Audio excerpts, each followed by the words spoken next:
President Joe Biden's administration on Thursday said it will add sections to a wall on the U.S.-Mexico border amid a record number of migrant crossings. It's a reversal that embraces a signature policy of former President Donald Trump, who made building the wall a central tenet of his first campaign for president. Biden told reporters it was out of his hands. I tried to get them to reappropriate it, to redirect that money. They didn't. They wouldn't. And in the meantime, there's nothing under the law other than they have to use the money for what it was appropriated. I can't stop that. But when asked if he thought the border wall worked, he responded, no. Later, White House Press Secretary Karine Jean-Pierre wouldn't specify what law exactly the administration would be breaking if they didn't use the funds. This is a law that we are complying with.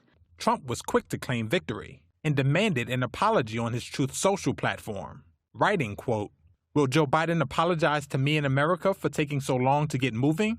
I will await his apology." Meanwhile, Mexico's president Andrés Manuel López Obrador criticized the decision. This authorization for the construction of the wall is a step backwards. That does not solve the problem. That does not solve the problem. We have to address the causes.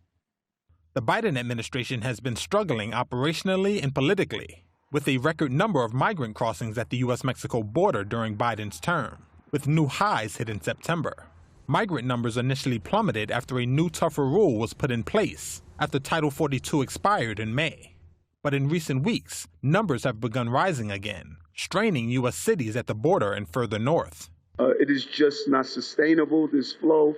During a visit to Mexico City on Thursday, part of a tour through Latin America, New York City Mayor Eric Adams said his city cannot accommodate any more migrants. We are at capacity, and many people believe when you enter New York City, you're going to automatically have a job, you automatically are going to be living in a hotel, and there's just a climate that's there and just not a reality. According to Adams, more than 100,000 migrants have arrived in New York City since last spring, which he says has resulted in $12 billion in additional city spending.